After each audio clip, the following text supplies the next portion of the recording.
Welcome back to Library-ish, the podcast from Butte County Library, where we unpack all the ways your library can make life a little smarter, a little easier, and a lot more fun. I'm Tracy. And I'm January. And in honor of National Back to School Month, we're diving into all the library resources that can help students, teachers, and families start the school year in a strong way. That's right. Whether you're a student facing a mountain of reading, a teacher building lesson plans, or a parent juggling it all, your library, it's your secret weapon this school year. We're sharing library hacks for staying organized, digital tools like Libby, Hoopla, and the Palace Project, and how the library can assist educators, including homeschooling families. So grab your library card and maybe a highlighter. Because they're pretty. Yeah, that's right. We're about to turn your back to school scramble into a well-organized win. Let's go. Woo-hoo!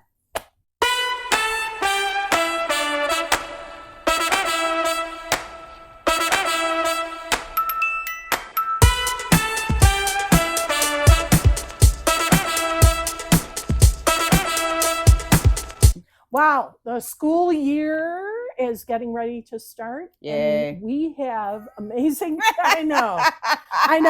It's a little bit of a mixed bag for a parent, isn't it? It is. It's like, yay, the kids are going back, but also, oh no, the kids all are that going work. back. I know. Well, because the kids are going back to school at the same time. I'm going back to school too because I'm getting my master's. That's right. So I'm starting school at the same time they're starting school. So you have that, yay, the kids are going back, but also that, oh no, school's starting to get me personal too. dread. So, and you know, the kids are excited. They've been home all summer and they've been bored. So they want to go back and they want to see their friends. And they want to do the fun stuff. And their teachers nowadays, for the most part, are amazing. I mean, they've got all these, the kids do hands-on projects. The kids are into it. They come home telling me stuff that I don't know. Yeah. It's a lot of fun. And the library is actually a great resource for a lot of things that help people getting ready for school throughout the school year. So Yes. it's great that we're talking about it because a lot of people don't recognize us as that. Yeah, and I think, there's definitely a distinction. We're not talking about the public library as a replacement for a school library if you're on campus, because the school library has a different relationship with kids than a public library does. We're specifically talking about how whether it's your kids, you're homeschooling, or you're an adult who's going back to school, what the library can do for you in terms of helping you get through what can be a very sort of complicated time. It is, and it can be really stressful too. It's exciting, but it's stressful all at the same time. And there's just a lot of stuff that the library can help with that we're just not known for helping with, Right. That people just don't automatically think, oh, shoot, I should go to the library. Right. You're thinking, oh, go there for the bestsellers, which Yes. you need that personal reading time too. Or you're thinking, oh, I have to go for heavy research and and yes, we do that. That's great. But there are a lot of tools that we offer that people don't necessarily take advantage of or think of when they're going through their school journey and our academic career. Yeah. So we want to be sure that we let you all know what some of those tools are so that you're a little better informed and maybe we can help you out some. Yeah. Yes. Excellent. So let's start out with. You want to start with the catalog? Yeah, let's start out with the library catalog. Okay. It's an amazing thing. A lot of people come into the library and they'll maybe browse, which I'm a huge fan of. I love it. That's zen for me. I think that's a great way to find new reading material and probably the best way. But also a lot of people come in looking for specific questions on specific books and things. There's so much more we can do if you get used to using the catalog. There's things that you can do on your own without the library employees that could really go a long way to helping you. You know what I love? When I was a kid, as I'm sure were you. Once upon a I had my own dinosaur. I didn't mean it like that. We drove cars by moving our feet like that. So back when I was young, they were teaching us how to use the card catalog inside the library, where you'd find the drawer you need, you'd pull it out, and you go through all the cards and find the right one, and you would pull it out, and it would tell you where a book was, and you would go find it. And then when you brought the book up to the librarian, they would take the card from you and they would check it out and they go file the card back later. We don't have those anymore. And I know a lot of patrons come in that are of the older variety are like, where's your card catalog? I need the card catalog. I need to know so I can find this book. And I'm like, well, good news. It's all located in that one computer right over there. And they don't find that good news. They don't agree with me. No. But it's a lot easier to use once you learn how to use it. And it's got this delightful search engine on it where it'll allow you to type in a keyword. It'll allow you to change it to an author, a subject, you know, a bunch of other things. And it'll just like a Google search engine. It'll search our entire catalog and throw up all these results that it thinks that you want. And then you get to go through that. And it's just a brief thing. A keyword is essentially a word that is associated with whatever topic or whatever piece of media you're looking to search. So a keyword might be the sport you're interested in. You might look for a book on football, or you might want a book on soccer. And searching soccer would be your keyword, or a subject search, either of those. You can also use authors' last names. You can also use book titles, and those can also be keywords. And they offer classes on this, so we're not to get too detailed and how to do an actual search. But you can actually enter a title or a few words from a title, and you should be able to get a result. It'll be several items, just like with Google, of what we have in our catalog that matches the search you did. And then you can decide by looking at the details of each item, which item is right for you. And you know what's amazing about all those results that get vomited up? Amazing? Yeah, you can whittle it down a little. So for example, let's say I search for children's programming and it throws up everything at me. And I'm like, you know, I want adult nonfiction. I don't want any of the DVDs, any of the media. I don't want any fictional stories. I want adult nonfiction. And you can go to the side, click adult nonfiction, and then it'll go and it'll send you some more results that are a little different, that are a little more specified. Yeah, and you know what? These are nice, but I kind of just want what's in my branch today, what I can find today to walk out with. I can click Paradise, and it'll be like, and it'll give you the ones that are just in Paradise, that are adult nonfiction, that go with children's programming. And these are what's called filters. And there are several different kinds that you can use. You could either choose the media. Do you want a book? Do you want a DVD? Do you want a book? Do you want a DVD? Or do you want an audio CD? Or do you want do you want a book on tape? Then the other thing you can choose is the location. You can choose specific authors. Sometimes you'll put something like that in, and there will be several authors that have written books about that particular topic. If you know the particular author, their name may be in the list, and you can choose that as a filter. So it's always good to look at the left side of the screen as you're looking at the computer and see what filters are offered, and you can reduce your results to narrow them down to find what you're really looking for. Yeah. Oh, it's delightful. You know what? Forever ago, when because I do every so often, like many of us, middle-aged women unite, I have insomnia. And I would get up in the middle of the night, and you can access our library catalog from your phone. Yeah. It's the same catalog that we have here in the library, but it's just available on your phone. And I would pick it up, because I'm half asleep with insomnia.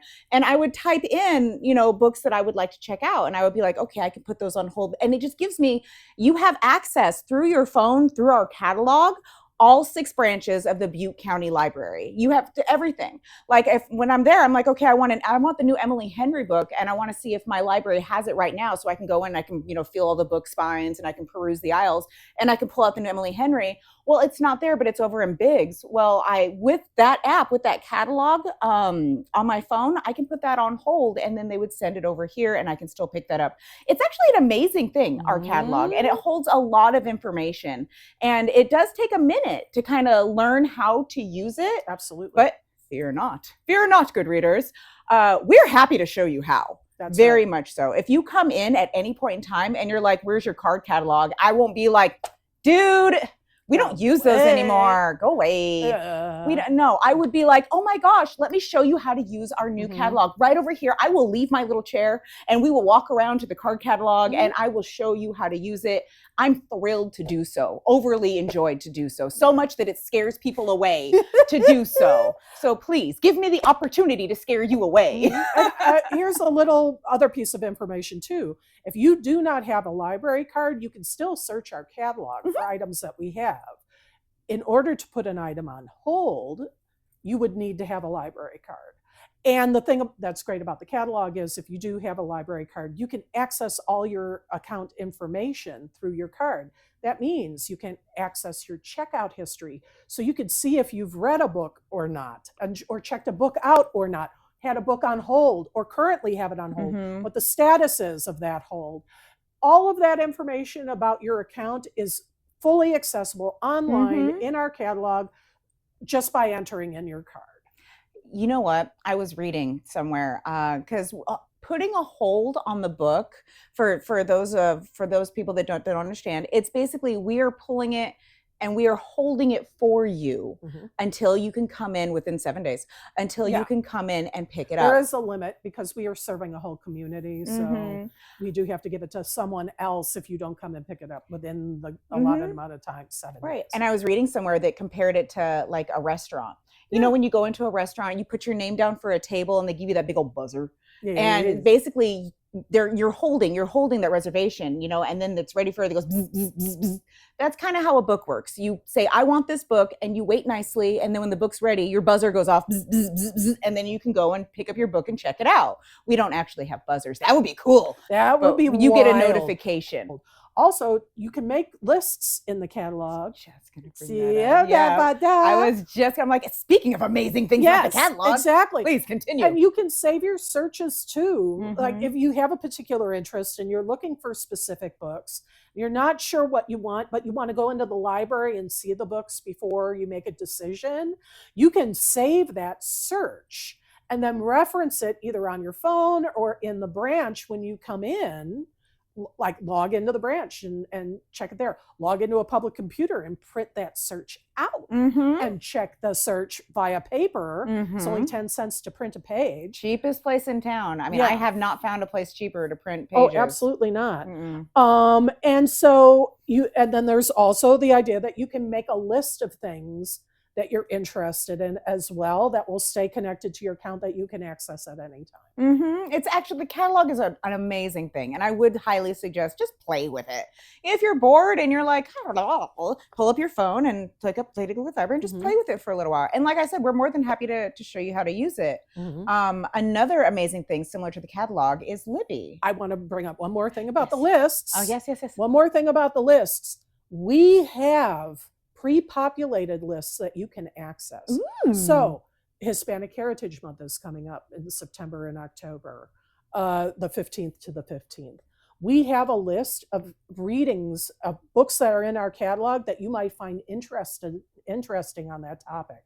So you can go ahead and on many different topics, search what public lists are available and get recommendations for reading that you might find useful or helpful for whatever you're researching. That's great. See, that are actually in our catalog. I forget that we can do that. I always think of, when I think of the list of the catalog, I think of the private lists. Right. You know, where I go out there and I have a TBR list and I have, I do crafts during our program. So I have craft books on there. I do a couple of homeschool clubs. So I've got science experiment lists, you know. And, you know, you can do those lists too by, let's say, semester, spring 2025. You can make a list for that of books you might want to check out. Teacher names. Put the teacher name, make a list of the books they want you to read. This is what I used to do when I was in school. If there was stuff that I wanted to read, I would do that. Or the class number. If you're, you know, at Butte College or whatever, and you want to put your class number and just do books for that class that you might need for research paper or whatever, then you can have everything in that list. and it's all separated out. So you're not having to search through a giant list of stuff. You know what, to think about that, there's a lot of professors that will do required reading books, which you have to buy from the bookstore, you know, but then they'll have a list of recommended supplemental readings. If they wanted to, they could make a list on our catalog, print it out, and release it to their students as, hey, these are at your local public library for free. You know, these are supplemental. They go with the stuff that you're learning if in case you wanted to learn more. It would be a great tool to utilize. And you can do that with Libby too. You can actually export those lists. Libby has tags that you can use, much like our lists. You can tag items in Libby. And you can export those lists either as a spreadsheet, or you can actually make a web page. It'll do an HTML file. And you can take that HTML file, and the T keeps sounding like a D when it comes out of my mouth. I wouldn't know what that's like at all. You can save the HTML or HTML file, and you can post it on the internet for people to access if you're a teacher and you're looking to make reading lists for your students. Right? So, why not just give all the information, you know? I mean, and we do this for free. It's a delightful resource. And you can help yourself too. That's the thing about a public library. We don't gatekeep this stuff. You don't have to come through us to be able to access your account on the catalog. You can do that. You're on your own yourself without any interference from us. You need your library card and your PIN. If you don't remember your PIN, that's okay. Honestly, that's like the number one phone call I get. Whenever I answer the phone, it's usually people are like, I need a PIN. I don't remember signing up for a PIN. You did. That's okay. When you call, we're happy to reset it for you to any PIN that you want it to be, you know, and it's really, and then once you have that information, you can be like, and it's a lot of fun. Exactly. So I interrupted you talking about Libby. I then talked a little bit about the tags, but please bring up Libby. Like you just did that, Tracy. Well, I mean, yeah. So Libby's delightful. Yes. Libby's delightful in many ways. And it's our ebook platform. So it has ebooks, e-audiobooks. Yes, we also have the Palace Project too, which is slightly different, but Libby is the one that most people know Libby, about. I feel, is very user-friendly, and I use Libby a lot. I love Libby, and I get a lot of my books from Libby.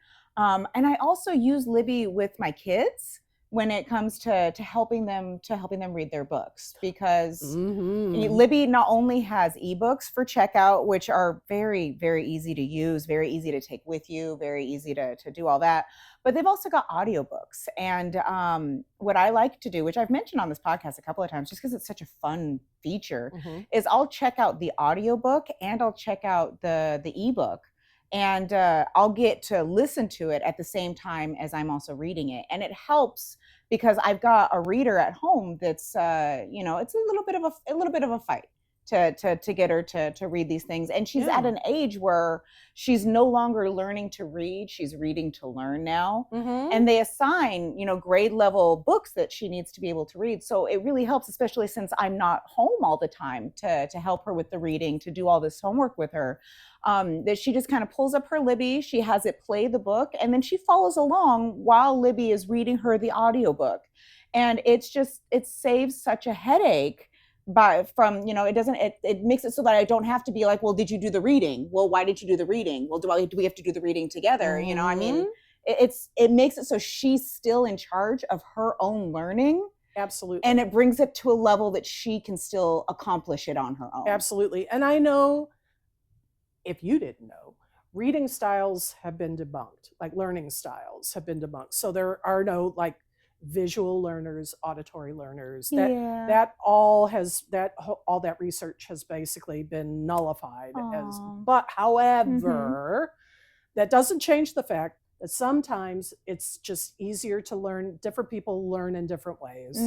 And sometimes having that auditory input helps someone to be able to visualize and picture what they're reading better than just seeing it on a page. Also, sometimes if you're dyslexic, I'm dyslexic. If you have other sort of issues with just reading off the page, having that audiobook as a supplement while you're reading can be so helpful. you know, and audiobooks are reading. I know was a lot of just people going to yeah. stop getting in my brain. Oh my gosh, get out. We've just been doing this for too long together is all that's happening. Ear reading is still reading. Yes. Reading audiobooks with your ears is just like reading with your eyes. And I will fight anyone that says differently. I'm just, you know. It's ridiculous that there's a distinction made at this point.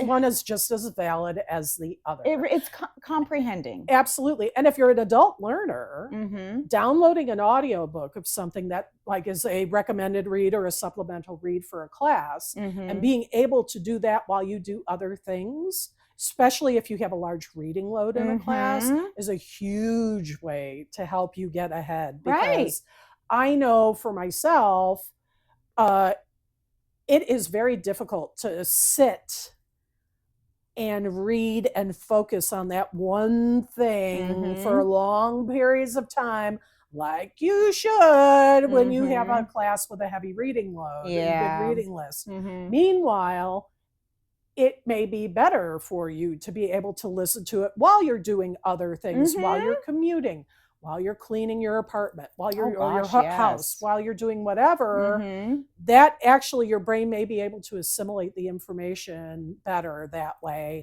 rather than not reading it at all. You're not going to get the information by osmosis, right? No matter how much I believe one could. If I just have to have the book in my hand, right? And I have the information. Well, no. So there are all sorts of ways, and we have 3 digital platforms. We have Libby, we have Palace, which is a great way to get books that are in high demand. It's also a great way to get classics. We have the classics we have in our catalog. Libby offers you access to the ebooks that are in our catalog. So if you need to read classics like Dickens or we had an episode last week, the last episode we did was about having to read classics for high school essays, things like that, The Great Gatsby, the whatever. Sorry. If you want to know more about our feelings about that, check out last week's episode. Right? We have opinions. Yes, check out our last episode. If you will be able to have access through Libby, but you only have access to what is part of our catalog. So the access is limited. If you want broader access to those items, Palace is the way to go. The Palace Project is a state-funded library program that aggregates all digital books across all the libraries in the state of California, meaning that you have access through your phone or other digital device to every digital collection that exists in the state. It's a big difference. It really is. Yes. And I have a lot of people, because for a lot of people, ebooks is a new concept. Having a book that's on my tablet, it's a new thing. And so when they come in with their Libby and they're like, it has my book on hold, why can't I download this? I say, well, because we only purchased this many copies of it and those are checked out, so you have to wait in line. And they say, well, I don't understand. Can't you just email it to me? Isn't it just electric? How do you not have enough copies? And if it's a digital file, how can it not be shared amongst other people like a file on a computer? But it's about licensing. So when we purchase an ebook, we get a license for one reader at a time. Sometimes, depending on the companies, may offer more than one read at a time for a license. Typically, though, it's one reader at a time. So you do have to wait until someone else finishes the book to get a copy. And with Palace, you'll find it is still largely one reader at a time. But what you're doing is, instead of one library like you have with Libby, you have everybody's library. Yeah. So you've got 1 times however many libraries have that book in their catalog. We all share. So it means that you have access, especially when it comes to the classics, because the demand for those is lower than it is for best-selling books, which also Palace offers much higher access to those in-demand books because, again, you're aggregating the collections of multiple libraries.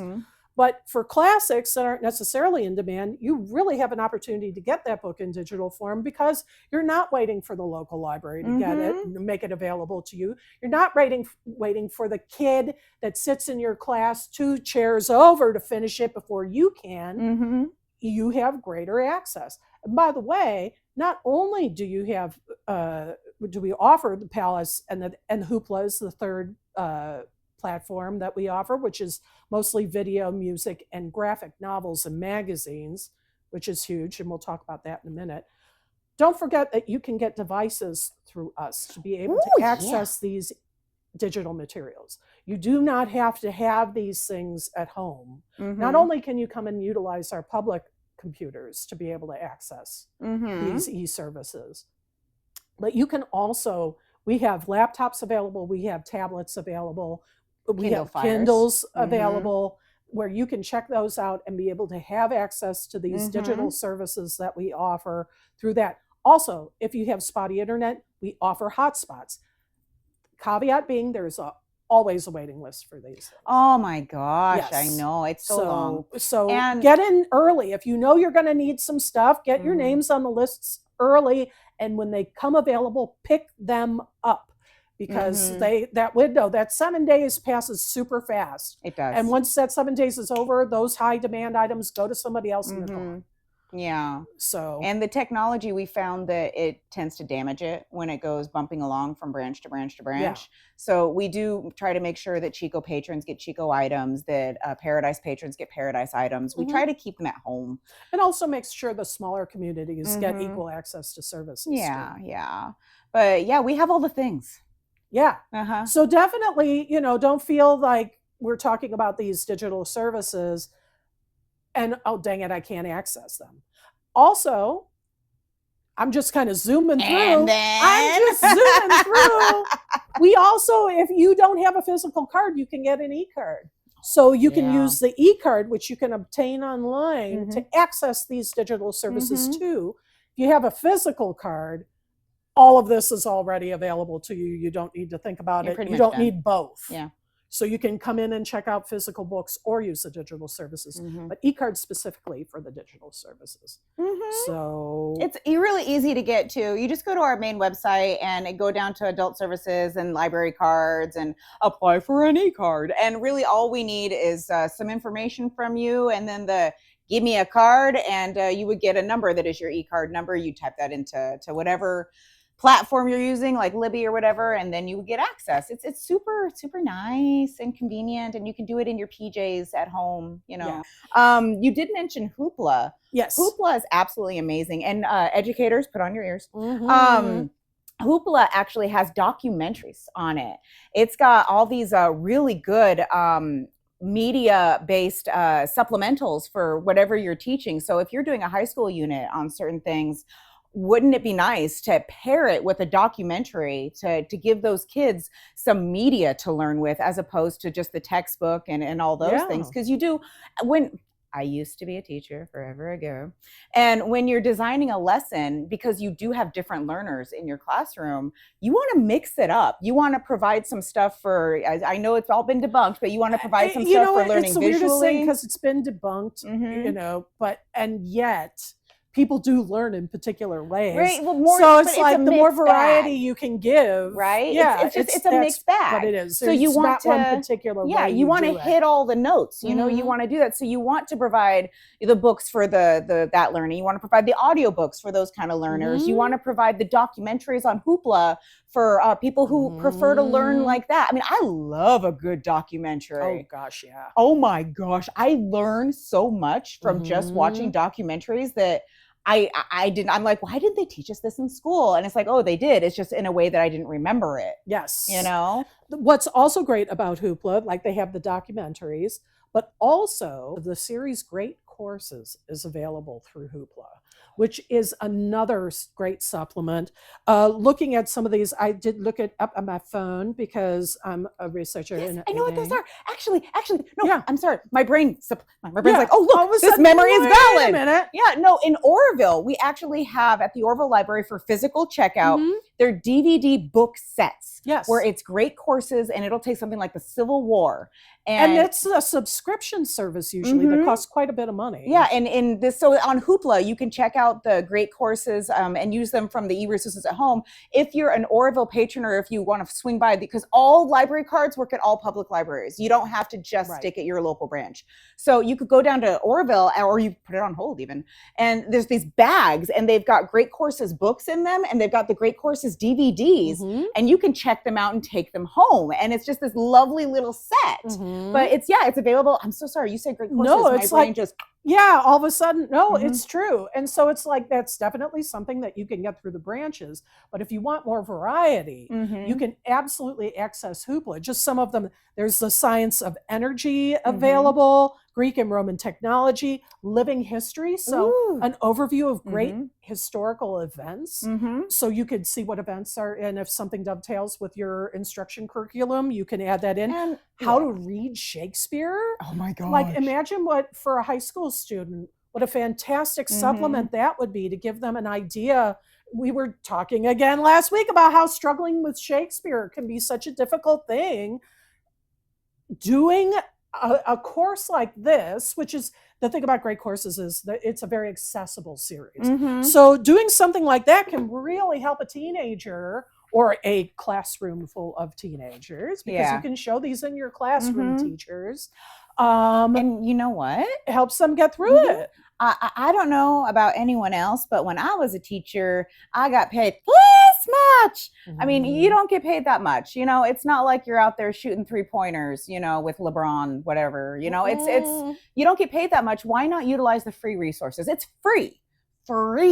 As in, you pay nothing except for late fees, so don't do that. But be on time. But it's free. You don't have to use any of your paycheck for this, you know. And I know there's a tax credit every year where they pay teachers a certain amount of money for using their paycheck, but this is free. Don't use your paycheck if you don't have to. You know, come see us. Absolutely, because you can request curriculum support through the library. We are so happy to work with you. If there are particular books that you'd like to send the students to get, if you are interested in teaching your students how to do research, and you make up a little like search paper, a hunt and find kind of thing, and you send them to the library, absolutely, you're welcome to, we'll help them with that particular task. Sorry, I got so excited. So I mean, parents, just know we're not going to like take the child by the hand necessarily and show them exactly what the book is. We're not going to do that work for them. If it's an assignment that it's meant for the student to do, then the student should do that assignment. Because that's important for students to learn how to do their own research, especially if they are going into higher education. It's a state standard. We're doing research and all that good stuff. The actual searching for research materials is a state standard in California. I forget which grade it's for, but it's a standard. I think it's middle school. I have, because I do children's services here at Paradise Library, and very so often we will have a class tour where teachers, which is also something you can request. Teachers, please give us a call and say, or send us an email or whatever, and say, hey, my local branch is blah blah blah, and I would love to bring my classroom down here, and we'll totally do a class tour with you where we show you where everything is. We'll read a story with you guys. It's a lot of fun. I have one teacher that I absolutely love. Chef's kiss. This teacher has done this for a couple of years in a row. She'll contact the library and she'll say, hey, I've got these kids and I want to do this, but I want to do a scavenger hunt. I want to, and she does. She comes here before the field trip. She sets up this scavenger hunt. And so when her class comes in, we give them the tour, read them the books, and then she's like, okay, does everybody have their scavenger hunts? I want you to search through the library for the things on the scavenger hunt. And the kids learn how to utilize the library by going through on this hunt. That's and amazing. It's great. And it shows them these free resources that they can use as they get older. You know, I mean, I'm a college student and I still check out books from the library to supplement my learning. It's a good skill. Teach your children these skills. Absolutely. And remember how the library can help you when that's you need to do those things. Yes. I got so excited for that. And I do have homeschoolers that do it too. The homeschool teachers will ask to do they'll do the because for homeschool, the library is a very important resource. It's because they don't have those school libraries dedicated to that particular curriculum. They have to build one for themselves. I love my homeschoolers. I love my homeschoolers. I can always tell what they're learning because it'll be like units. I have a couple here in Paradise where you'll see the little stack of holds grow and grow and grow and grow. And it's absolutely delightful. I'm like, oh, look who's learning about space this month. Oh, look who's learning about ocean life. That's great. Or the math books will be there, or, all this fun. And it's just so neat to see them do this. We actually have, starting soon, here in Paradise, we're going to have our own homeschool club that I'm really excited about. It's been in Oroville and been in Chico and been very successful, and we're finally bringing it to Paradise. Yay! And what'll happen is I take a unit and I just go around all the branches and I'm like, give me your things. And, they send me their things and I present them all out, and we have some hands-on activities, and it's only for homeschoolers. I mean, I'm not going to kick anyone else out, obviously, but it's tailored just for homeschoolers, and they can come in and explore that way because we as a library are vital to a lot of homeschool families. I mean, it's the freedom of information. And as a homeschooler, you want that freedom of information because you get to choose what to teach your kids. Absolutely. And going back to the digital platforms, if you're a parent that is either homeschooling or you're using the library or digital materials to supplement a child's education, know that there are filters that are available on Libby that you can apply. There are pre-built filters, and you can also create one for yourself that are like parental controls for you to be able to limit the catalog items that your child can see and has access to through their account. So that's a useful tool too, because along with the lists and everything you can create for them, you can also give them access to more age-appropriate material if that's something you choose to do, if that's what you'd like. We offer those options. Also, side note, we have our collection organized in, first and foremost, fiction and nonfiction. And then within that children's fiction section, we don't separate it by AR levels. We don't separate it by Lexile. We don't, because we feel that kids should have the freedom to go through and pick out what they'd like to read in an open basis, in an open situation. Not, well, your Lexile level is this, so we need to find books that have that. We don't want to restrict children like that. So we have everything open. And you're welcome to look up on a website and see if your book is a certain Lexile level or whatever. We just don't organize that way. I'm just throwing that out there because I get that question a lot. Yeah, no, that's really important to note, because that is one of the differences between, say, a school library and what we do. For us, it's about enjoyment of engaging with the material. It is not about achieving or checking a box or meeting an instruction plan. If you're doing homeschooling your kids or whatever, that may be your goal. And certainly, if you come in with lists that you've already populated of, my child is at this particular AR level and these are the books that my kid's going to read, of course, we'll help you source those books. But for us, in terms of browsability and findability, we want kids to emphasize their personal taste, because like anything else, the more a child does something, the better they're going to get. You can't necessarily force them to be at a particular level if they're not there. We offer that opportunity for them to come in, find books that they'll enjoy so that they can build the habit from that angle. You brought up school libraries. So I used to be a school librarian before I became a big person librarian. And the thing that I found that was challenging is that a lot of times for a lot of schools, the library budget is this big for books. And it's a challenge to provide books in school libraries that kids like. Now, you're welcome to come here and check out books. That's great. However, each branch, with the exception of Biggs, we have book sales where all the donations that come in, we collect all these donations, and depending on the branch, we have book sales. Chico, they have a book sale that happens every Saturday. And these are done through our friends groups. These are not the library holding book sales of books that were library books. Mm-mm. These are nonprofit organizations that work with the library to help finance programs and collection and different things.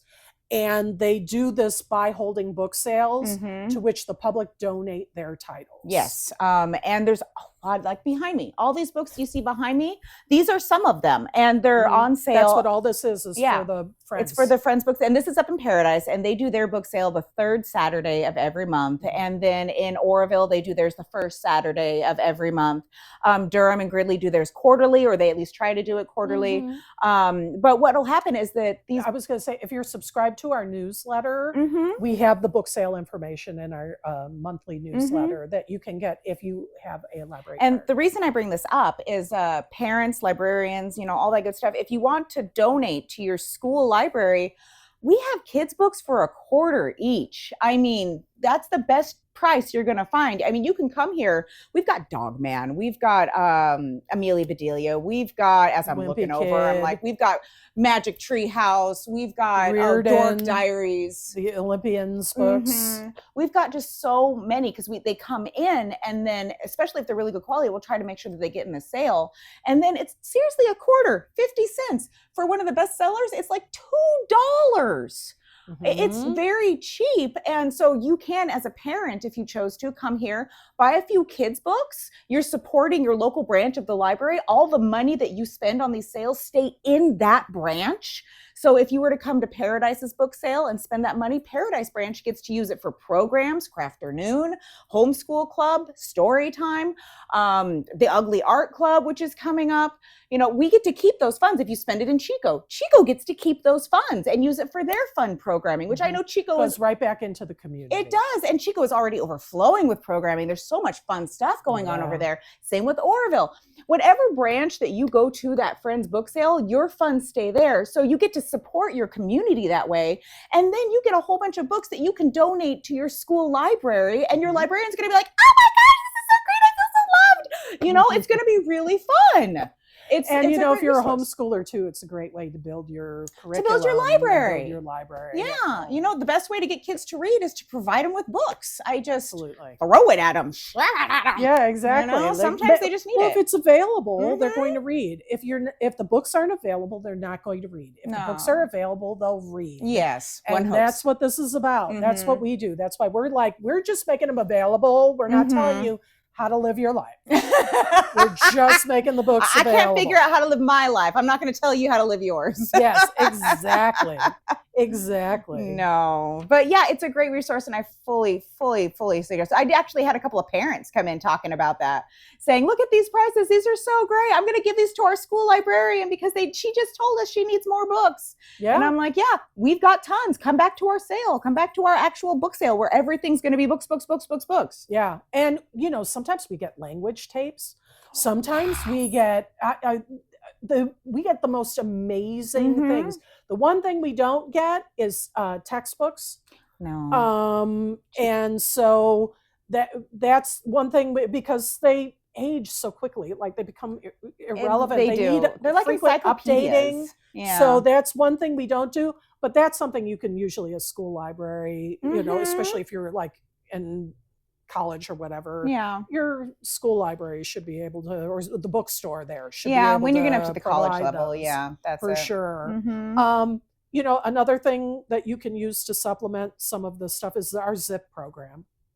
Our ZIP program, we're right now in hiatus. We've been hearing that some other libraries are getting the green light to start their ZIP programs back up. We have our fingers crossed that we will be getting the same green light. Yes, all the things. And if that resumes, what you'd be able to do is with that supplemental reading, with those extra things that you want your child to read, as long as it's not published within the last year, it's not a textbook, and there are certain other criteria that are all available on our Butte County Library website. Such a great program. That if you Google, it's the first result that comes up. You can use the ZIP program to supplement some of those things by putting in a purchase suggestion on your library card account and we will go ahead and that book will be ordered through Amazon and will be sent directly to your home. Now it will need to be returned. It will need to be returned to the CERC desk. You can't put them in the book drop like you can our regular There's no way to books. tell if it's a donation or not. Yeah, and it would be on your account. It also, they don't accept it. The book drops we have now, the systems we have they're now, fickle. will not even take the book, and you keep getting a red light. You'll be like, why is the book drop broken? It's not broken. Won't take that zip book back. But you do have a limited amount of time with the book. Those books are in the catalog, and you're checking them out. It is tracked, so we do know whether you're returning them or not.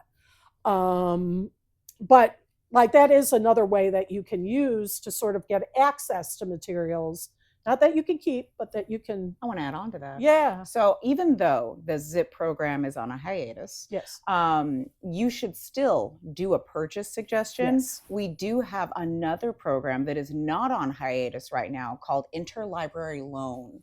Now that one, because you, through our catalog, as I mentioned earlier today in this podcast, you have access to all 6 branch libraries of the Butte County system when you access our catalog. That's it though. You can't access Santa Clara County. You can't access New York Public Library. You can't access any of that from our catalog. However, when you put a purchase suggestion for a book that is not in our catalog, and our interlibrary loan, ILL is what I'm going to call it, our ILL coordinator will look at it. She actually reaches out to other libraries all over the United States to see if she can find one of those books to borrow from them and then loan to you. It works just like a regular library book. The checkout dates might be a little different because we're friends on the other side. You know, we're dealing with other people that are not us.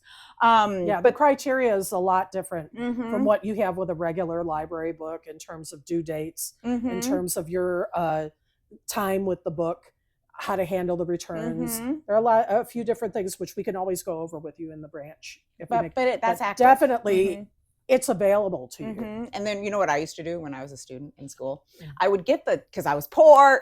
I would get the textbook from the library, and the teachers were always really nice. They'd always put like one aside for me, right?